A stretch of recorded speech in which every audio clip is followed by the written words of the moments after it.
Let's just give 3 more minutes, guys, and we'll get started. We do not have an agenda today. It's an open agenda. The goal is to answer all your Kanban questions as much as we can. We are not the founders and we are not the ones who created it, but we've been practicing it for a little bit to understand better on what it is. So we'll be glad to answer questions that you have today.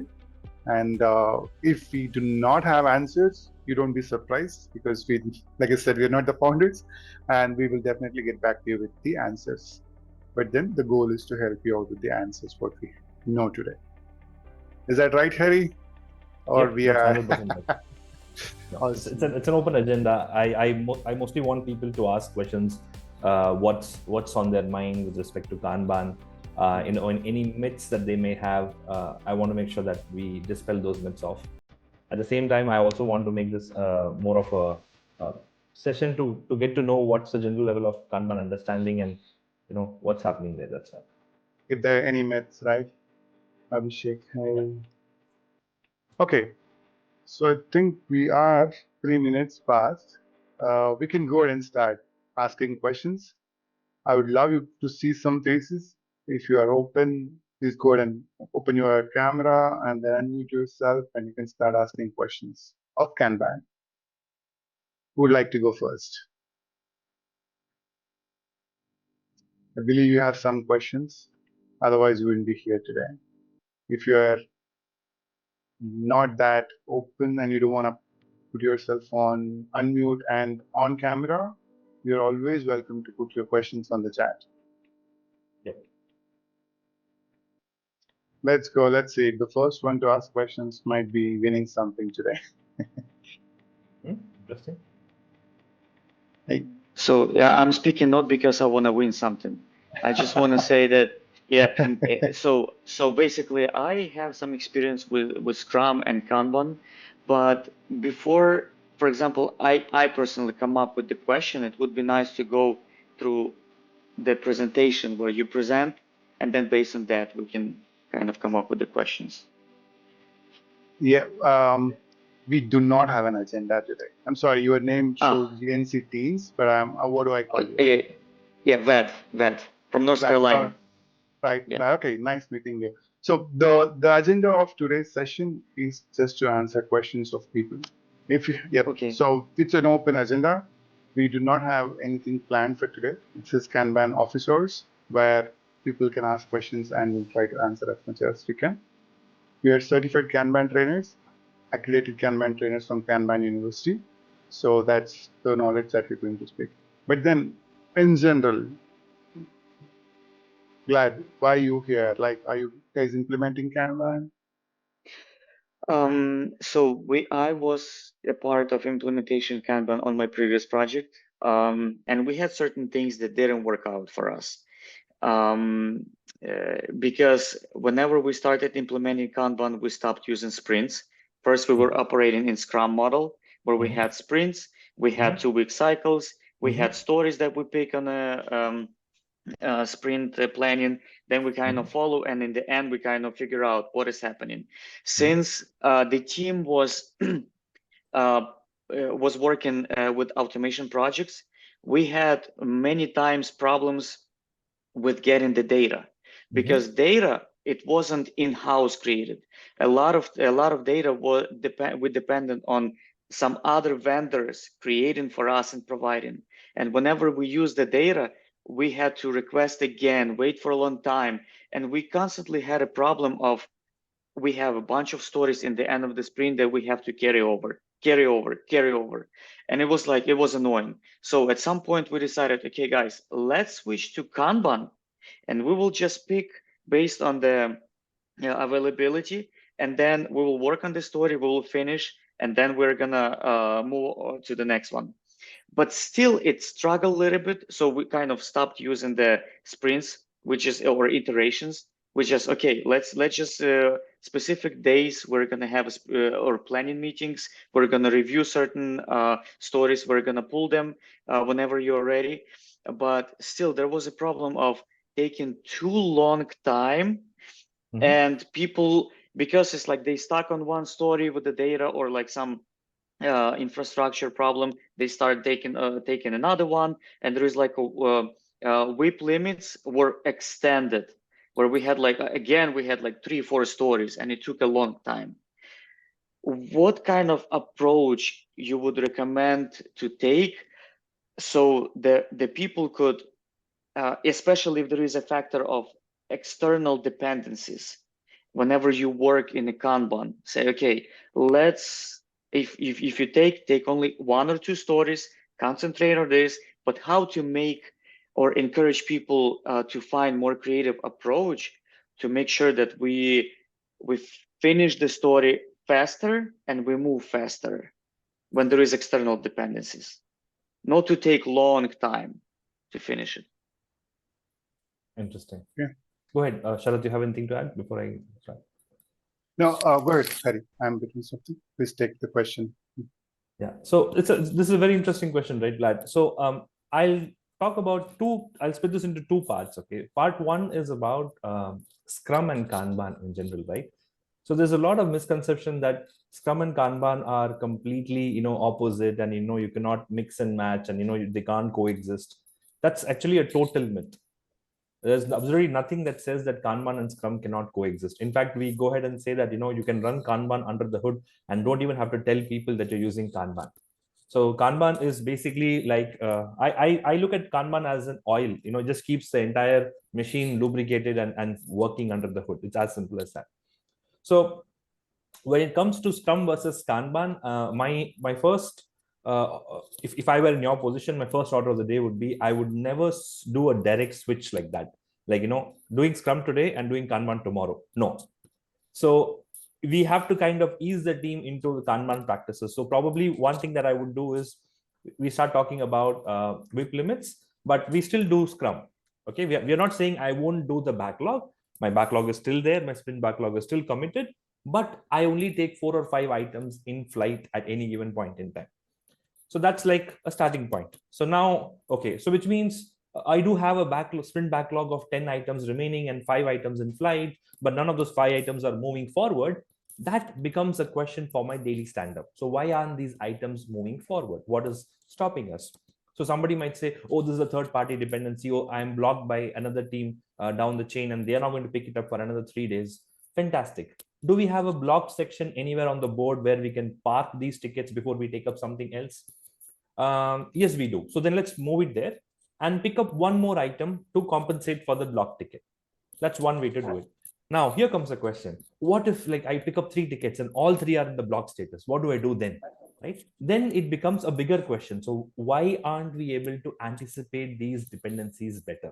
So that becomes a question of, are we not doing enough discovery, or is the discovery not good enough, or is the third party who's delivering these dependencies for us not efficient enough? Are they taking more time than necessary? Are they unpredictable in general? So these questions start coming up, right? So then my next step is, why don't we kind of get to tracking the metrics on these dependencies? I give a dependency to a third party on day 1. They give it back to me on day 13. That's 13 days of waiting time for a ticket. That doesn't look normal. So fair enough. No, forget the contract part of things. What is it that the third party is doing that's taking them 13 days to deliver a ticket back to me, on which I still have 5 or 6 days of work remaining? That makes it a bigger question. So they're obviously, they have a lot of things that is not working well for them. So now I need to work with the vendor to kind of help them understand what is stopping you from making things flow to me. So I may be in a good flow, but now I got a dependency. Now I'm interrupted. Now I need to pass it to the vendor. Vendor is going to do something, give it back to me. So this is basically dependencies management at its best, right? So Kanban University, what they have done is they have launched a fantastic poster. There's a beautiful poster on KU website that talks about 20 different techniques of managing dependencies.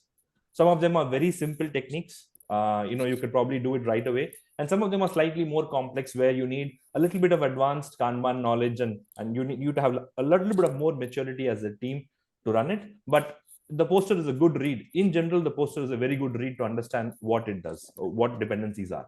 So this is probably how I would approach it, Vlad. Very good answer. I appreciate it. And would you be able to post that in the chat, link for that. I'll try to find that. I'll try to find that. Yeah, just give me a second. Yes, If not now, and we'll give you after the call. Maybe Yeah. we might not have time now, but I can send you it. Yeah. sounds good. Right. And I already see two mistakes that we did: switching too fast from Scrum to Kanban, Yeah. and didn't. So we didn't provide any coaching that, okay, this is how the Kanban works. This is probably what was the best to approach. Even how to deal with this dependencies. We didn't have a team agreement, working agreement, and it's like too many things that just piled up, and it was just like very not easy to manage everything. Yeah. So queue management is actually a very big topic in Kanban. Like, how do you manage these work items sitting in a queue, not being taken care by anybody, and you're just waiting? So just to make sure everybody understands what a queue is, right? If in your Scrum board or in your Jira board, if you have a column that says waiting for development, waiting for testing, waiting for UAT, waiting for product, that's a queue. Point blank, that's a queue, which means your work is simply waiting there, no action is being taken, it's non-productive time, and that basically adds to the overall delivery time of the ticket or the work product itself. That's one. And just to add to what Vlad had asked, right? So what Kanban University has discovered is that there seems to be a lot of misconception about Kanban and Scrum being not interchangeable and things like that, right? So we have introduced a new program called Scrum Better with Kanban. It's called SBK. It's a one-day program, and it's basically more for Scrum teams that want to kind of, up their game in terms of Scrum adoption. Sometimes Scrum reaches what we call as a plateau. I'm not going anywhere. I've gotten to a status quo. I'm not going any further. I need to move faster. I need some other techniques. So Scrum Better with Kanban teaches some of those techniques, how you can incorporate some Kanban practices in your Scrum world without transitioning fully. Like, you don't have to transition. So think of it like a catalyst. So we use SBK as a catalyst to start understanding what Kanban is. And then based on the results, we'll decide if we want to go for a full pull Kanban system in general. So think of it like an intermediary that you want to take up. So I hope that answers your question, Vlad. Awesome. Thank you. Awesome. Did you have a follow-up, Vlad? Or are you good? I'm good. Thank you. Awesome. Thank you. Rashmita, you have your hand You had a raised. question?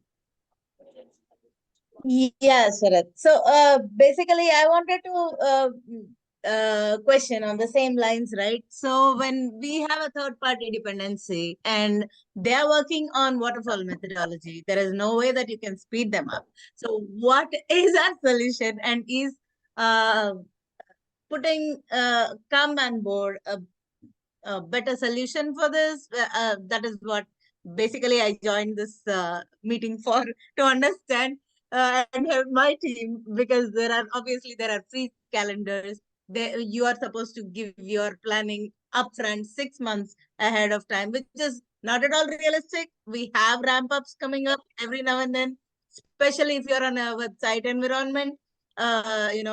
Somewhere in Europe, they have something that is affecting the promo code. There is something with the price line that is not showing up.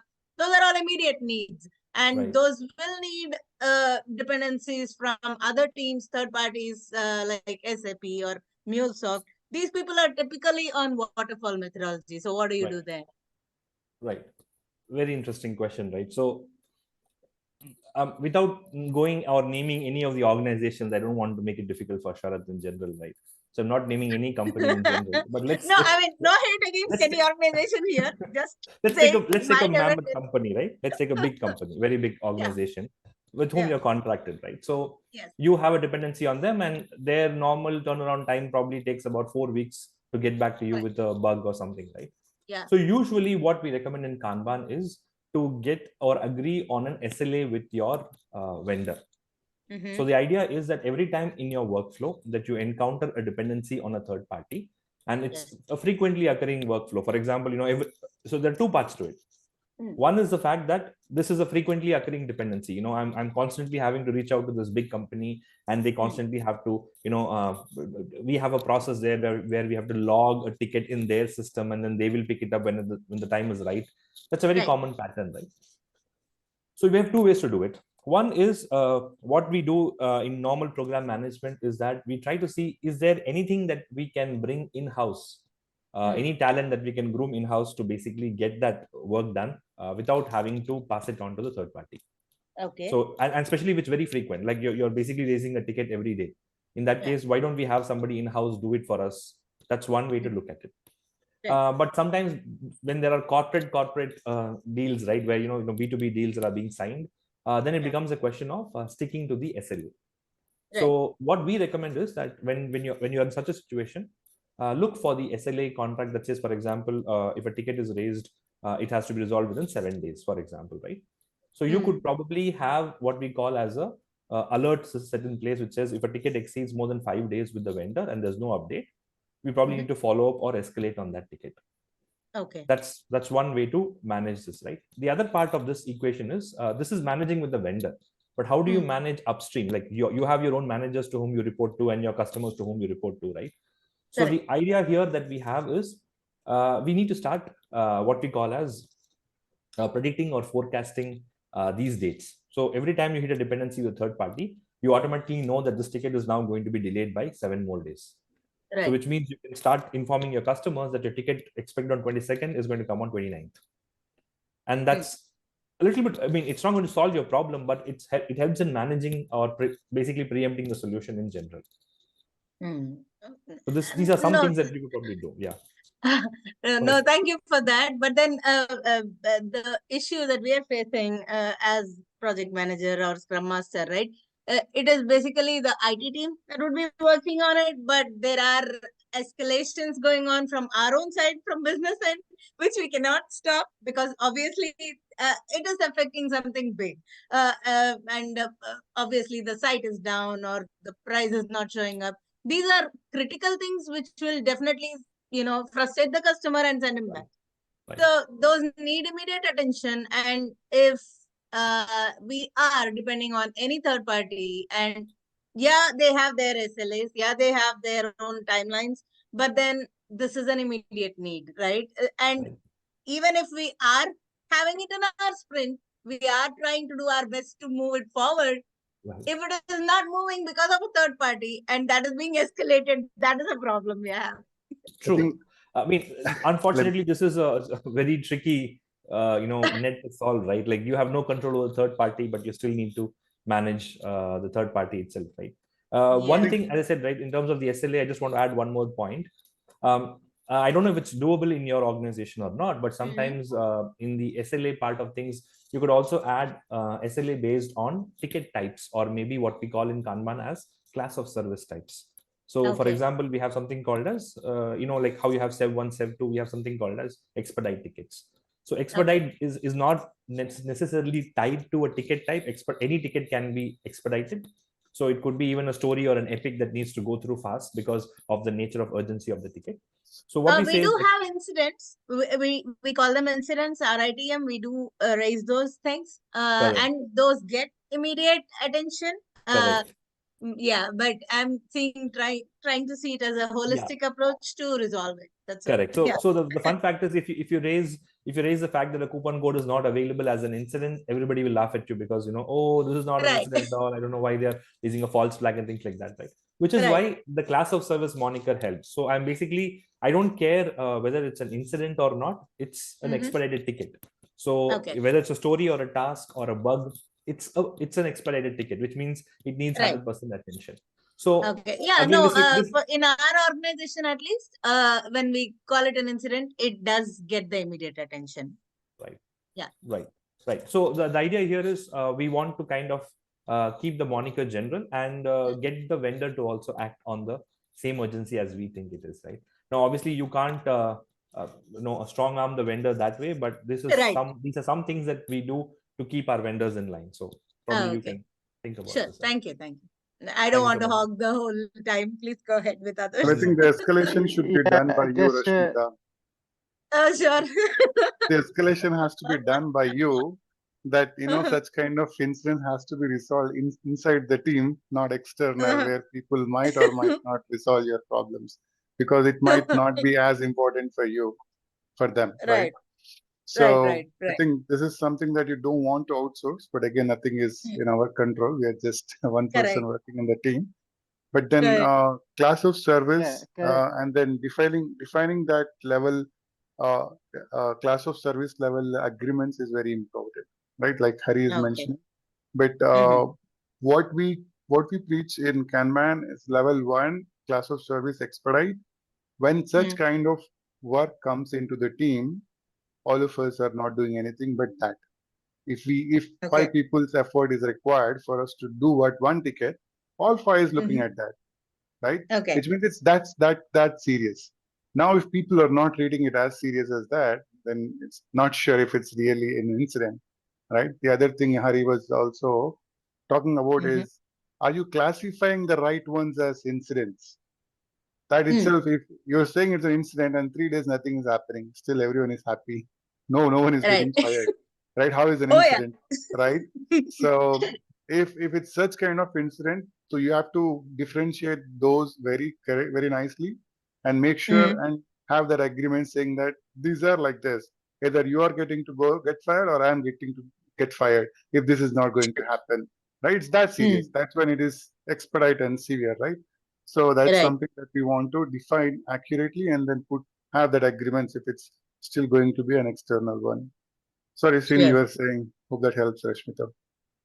Thank you. Yeah, Yeah, it just does. a follow-up question to Rashmita, what Rashmita has said, Hari. Like, she has expressed that there is one environment with waterfall and she's into the agile practice. So I need a little more understandability how we can integrate these two environments. That is my question A. And my second question is, of course, I think both of you have given the answer, like setting the service level agreements with the categorization and all those things. So how we can, like correlate the environments, maybe that is satisfied with this service level agreements, but I need a little bit understandability, more understandability between how we can integrate this waterfall to that of the agile practice. So should we take a separate Kanban or Scrum, whatever team you call it, agile practice for this waterfall environment, or like what we should we do? That's what my question is. You want me to start, Harry? I'll just, I think, Srinivas, while you said agile, I think it's a very big bucket that you open up, very big umbrella, right? So I can't say integrating agile to waterfall, but if you want to be specific about what framework or method you're following inside your team, probably we can, talk at that level. Because, there could be a lot of things people speak when say it's agile. They'd say, we are using Jira, it's agile. Now we have to talk about Jira and, No, having what my question is, waterfall. waterfall, the deliverables are little delayed. No, Agile I understood practice, your the question. deliverable. Yeah. No, sorry. I understood your question. My question is, when you say agile, are you saying Scrum? Are you saying Kanban? Are you saying anything else? So that's my Uh, question. uh, yeah, that is what I wanted to know. How we have to address, which practice we have to address. When there is a waterfall, we need a deliverable from there. Unless we get a deliverable from waterfall, we cannot put it to user stories in the Okay. agile practice. Mhm. So the waterfall practice is a delayed deliverables, whereas the agile practice is an immediate deliverables. Let us talk it in that way. So, Mhm. but the business is not going to stop. They want deliverables, because they are already into a mindset of transformation. So we have a third party here with waterfall. So how we are going to handle this integration? Is it that we have to completely call a different team for bringing them to, unless the deliverables are there? How we have to make the business understand our difficulty Right. How you So have to make the business understand? Can about the you difficulty, about the on the difficulty? dependency? Right. Yes, So because I'll it is take a sides. dependency. Okay. I'll take sides and I'll completely say, if I were a consultant to suggest you to do something, I'd say, because I've seen Hari answering the question, he does not like to take sides between Scrum and Kanban and all. But I'll take sides. Okay.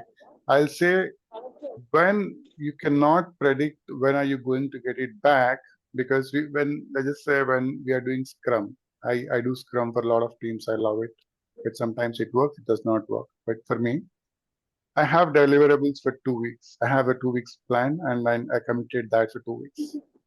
But when I have an external dependency doing waterfall and I'm stuck and I'm not able to deliver in this 2 weeks, I don't see it fit for me. Maybe it's, if a lot of things are like that, external dependencies, I've committed to 10 tickets, 4 or 5 of those are not getting done in the sprint, then move it on to the next sprint. I wouldn't see that is working very well, the method, the framework. And it's not suitable at this place kind of thing. So but the reason I said I'll take sides is because I'll choose to Kanban for my team here. If you can, if you have an SLA of 2 days or 3 days or 4 days, it will still fall into your 2 week sprint, which you will get the return work done from the waterfall or external dependencies. You can get that done in the sprint, and you can have that predictability good in that kind of scenario. But if it's for prolonged time, more than 2 weeks, 3 weeks, 4 weeks, the Scrum does not fit very well here. I would recommend, if you have such kind of external dependencies for a lot of your work, I would say slowly try switching back to Kanban, where you can manage it better way. That whole problem will not be solved saying that because you switch to Kanban, the vendor does not become good and start delivering it, but managing it off it will become better from your side. So that's one. Two, I think we have already said that same answer. Once I move to Kanban, we know what kind of work we are doing. Like I think we've answered for the same question for Vlad and Rashmita. We'll start doing SLS. Now, depending upon the severity of that, we'll start doing SLS and we'll say, okay, now that I'm going to come work on an enhancement which has an external dependency of a vendor which is doing waterfall, they usually do 3 weeks to come back to us. So now I know when I'm committing to this particular story, this will not come back to me until next 3 weeks. So I know that, but I can manage it very well in that 3 weeks, and I know that I've done my part. I'll put this aside in a blocked area. I'll start working on another one, right? And if the 3 weeks itself is becoming a problem, then it's an additional story on how can you cut down that whole cycle time to from 3 weeks to 1 week or lesser than that. And that's a different story. Okay. So to start with, I would do that. Hari, would you like to add more? No, I think you cover that pretty well. I think that's probably, it's not just that we do the transformation. The vendors also need to be on top of our game. So yeah, I agree with that so much. Yeah. Thank you. Appreciate it. Thank you, Srinivas. Awesome. Thanks for the question, Srinivas. And what question do we have? What are the questions? Question that you can ask next. Right.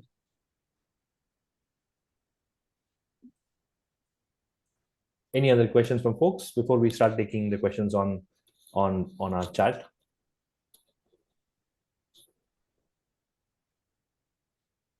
Okay. So I think the other question that I had earlier, before we started this session, we were sent some of the questions. Well, I think it goes back to Vlad's question also. We had this 2 week sprint, and then we know how much stories we have committed to, how many stories we have started, and we had good metrics. We had velocity and all to do it. But how does Kanban help us in this? Right now, I think extension to question of Rashmita, Vlad, Srini, everyone. How do we know that are we improving? What kind of metrics should we be tracking in Kanban to be better at what we are doing, right? So now in my Scrum team, I know I've delivered 10 story points last sprint. I've delivered 15 now, which means my team is, delivering better. There is a whole relative estimation concept. Let's not get into that, but in general, their perspective. But what kind of metrics do I use in Kanban? And how do I utilize that for our good as a team? So, Hari, would you like to take that question from me, please? Sure. So before I answer the question from a Kanban perspective, I thought I'll just quickly touch upon what metrics we're doing right now in Scrum, right? So for example, one metric that we capture or we followed quite diligently is what we call as velocity. Now, velocity, in my opinion, is a vanity metric. So it's there for the sake of it. I mean, I always call velocity as a vanity metric, and the reason being is that velocity is something that you can game. Okay, so velocity in the sense that, for example, you have a bunch of tickets and you estimated them to be, 13, 13, 13 story points, right? So for example, you have 3 tickets that you estimated at 13 story points each. That's 39 story points in the iteration, and let's assume that you delivered them. But somebody comes and tells you, you know what, we need to now improve our velocity. So please find ways. We need to improve velocity by 5% and 10% and stuff, right? So if I were a developer, I find that this to be a pretty ridiculous request. So all I'm going to do is I'm simply going to split the 13 into 2 10s or 2 8s or 2 9s perhaps. And that would result in me basically, accelerating my velocity, because I've now doubled my velocity and tripled my velocity estimates and things like that. So it doesn't take too much for us to kind of game the velocity metric in general. So for that reason, we use two very important metrics in Kanban. One metric that we use is what we call a cycle time. So, or rather, you can call it lead time. Let's talk about lead time first. Lead time is basically from the time the customer makes a request till the time we have delivered it to the customer. We call it as a customer lead time, right? And that basically includes all the waiting, all the blocking, all the working on, all the value add time, all the non-value add time. It includes everything. It's waiting for customer to give feedback. It includes that. It's waiting for product owner to validate it. It includes that.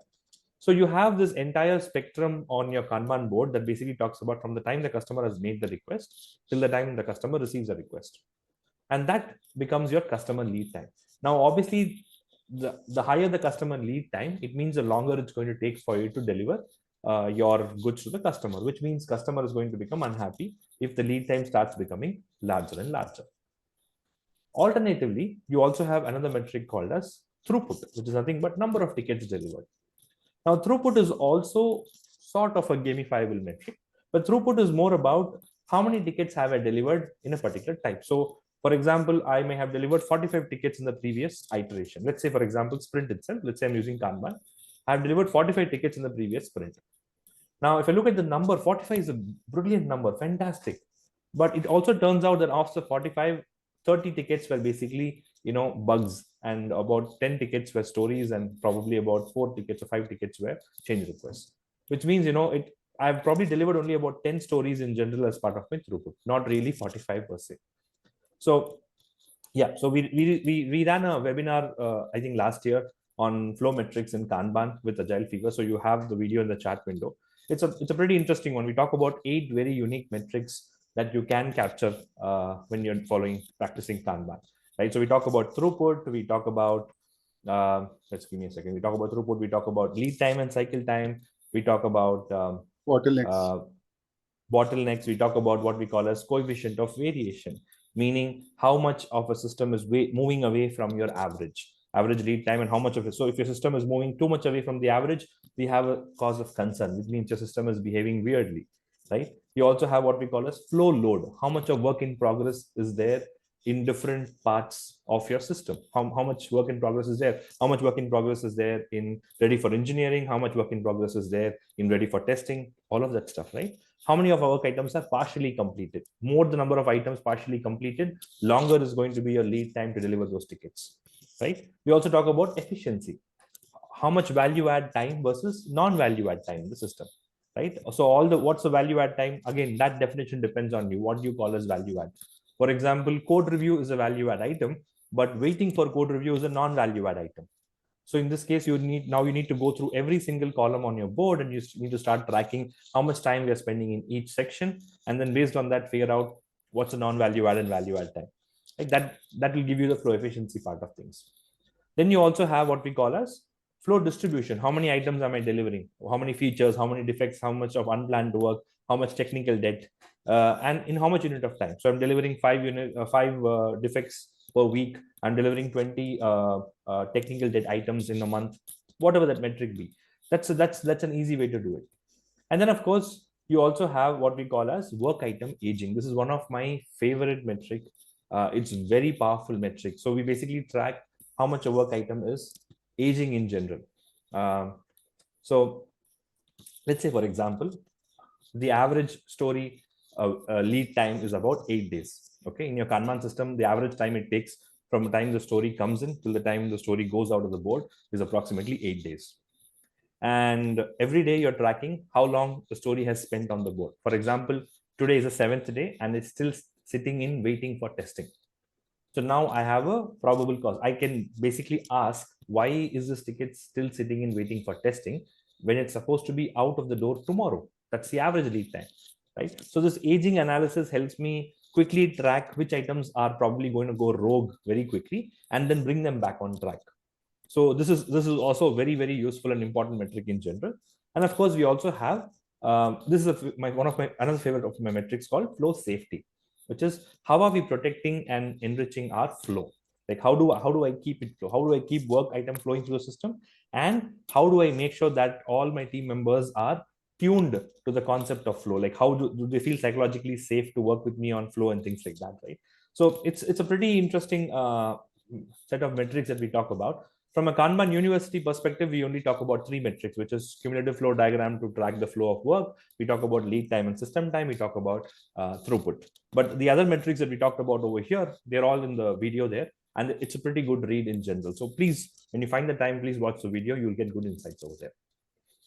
Right? Awesome. Thank you, Hari. No worries. Correct. You were saying what's the best? Sorry, Rashmita was saying that what's the best way to calculate the numbers for throughput? Day 1 to day 31 of a month seems unreasonable, while we have 4-week sprints, which doesn't really match the exact month days. They don't have to. So you can, the best part about throughput is you can take it from any day to any day. So you can basically measure it from June 15th to July 15th if you want, or from June 7th to July 7th if you want. You can also measure it between June 7th to July 30th if you want. So the idea behind throughput is number of tickets delivered per day, per week, per month. If you're very specific about per sprint, then you probably want to tag it to the per sprint level, but that's about it. So correct. don't But no, as a manager, I understand what you're saying. We can pull it up from Jira whenever to whenever, as to what was done, what was duplicate, what was invalid. So right. I'm clear at that end. But when it comes from the leadership, right? They are looking for what was the progress that we made in last month. So Okay. that is how they look at it for the numbers. So Right. it is like basically, okay, how many bugs did we have? How many stories did we have from day 1 to day 30 of last Right. month? So Correct. these are the kind of numbers I'm having to pull, but it is not at all realistic because my sprint ends somewhere in the middle of the month. So, that's what I meant. Very good. Now, I just want to clarify one small thing, Rashmita, before we proceed, okay? So when we say throughput, right, we only focus on completed work items. Correct. Okay, so if your bosses are asking you for what was done in the previous month, you basically have to find a calculation of all the items that got delivered in the last month. That's all. Yeah, Sprint, I am or no doing that. sprint It doesn't is matter. like between 2 sprints, but I am doing that right now. Just like for seeing if there is a better solution. That's why I was asking. Yeah. The solution per se, it's all dependent on the tool that you're using, but the math behind the tool doesn't change. So it's the same math. Okay. Okay. Thank you. Okay. Awesome. Thank you so much. What other questions do we have? Stephanie, Geeta, Pratik himself is an AKG. Did you want to bring up something, Pratik, and any interesting question that you heard?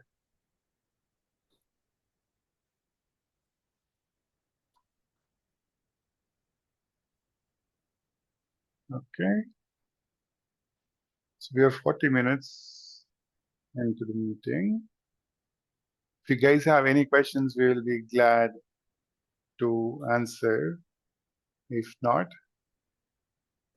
we can wrap up because it's a holiday. All of us want to go on have some fun. Okay, Vlad, here we go. So I don't have a question, but I think the couple of videos that you shared, I highly recommend for everybody to keep it as an action item. Just go and watch those videos. And one extra thing, this is my personal request, make sure you like those videos. It will help them to promote their videos. We have like 9 people extra in the chat. If everyone will put a like, there's going to be extra 9 likes. Thank you. Yeah, we were not going to ask such kind of things, but now in the free, tutorials that we do, now we have a separate time when we send out our marketing, but we don't want to do that during our free sessions. But thank you for saying that. One other thing that I would like to ask though is the meetup. I put a meetup link there because so we've been doing consistent webinars from last 2 years.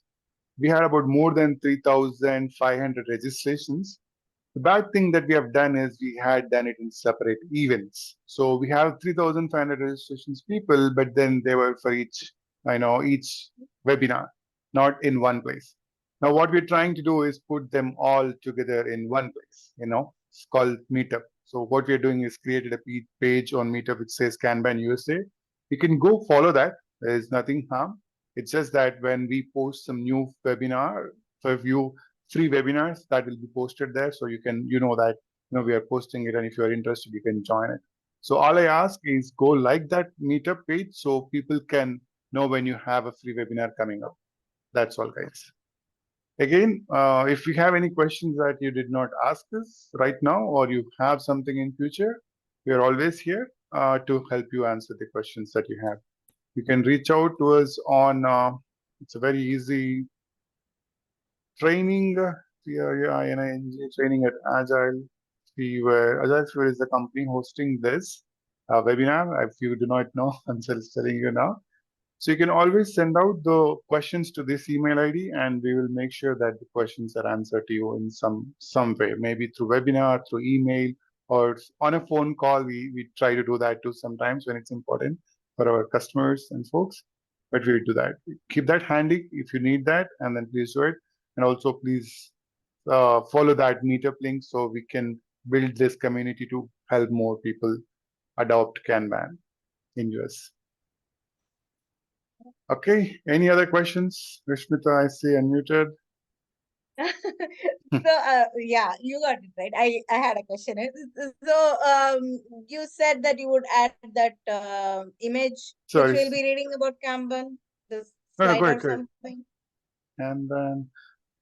Which one you mean?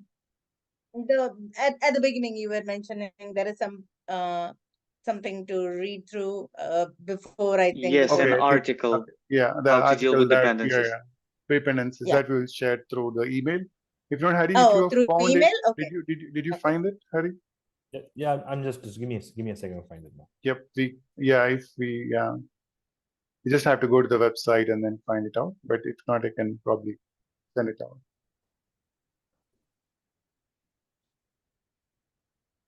So what stage are you guys in adapting Kanban, or are you just curious, or you're trying or thinking about Kanban? We just want to understand the pulse of Kanban in the market. If you guys can throw some light that, hey, we're just starting to think about it, we're already doing it, we don't know what it is, just want to know what it is. Maybe Me just trying to see if it can help. You're trying to see if it can help you, but right now you're doing a 4-week Scrum, I guess, right? That's what I understood, Yeah. Rashmita. Okay, Yes, awesome. yes. And you started doing it, you want to do it better. Glad? Awesome. Yeah. And Srinivas, you have, looks like you have a Scrum and waterfall dependencies. Presently I am with an SAP domain, like I'm a project IT manager with an SAP for agile practice. So, it is a totally a new environment, like SAP. So that is why, I'm still learning the concepts, how to integrate SAP with agile and all those things. So it's too early for me to comment on what practice I have to go. No, yeah, that's good. That's very good approach to take. Stephanie, Sanders, Gita, Emmanuel, Kiran, if you would like to speak up. Okay, so Hari, we are waiting on the link, but since it's taking time for us to find it, we'll send it on the email. I think we'll send it on email. I think that'll be easy for us to do. Because it's the website, we have to go through it and find it. We don't want to keep you just waiting here for the link. We will send you on the email for sure. Thank you all. Okay, thank you. But Thank yep, you. thank you all Sharat, for joining us. greatly appreciate your seminars. Really, they are very educative. Thank you so much for that. Thank you, Srinivas, for your comments. Yep. Yep. Thanks all for joining. Have a great holiday. Bye-bye.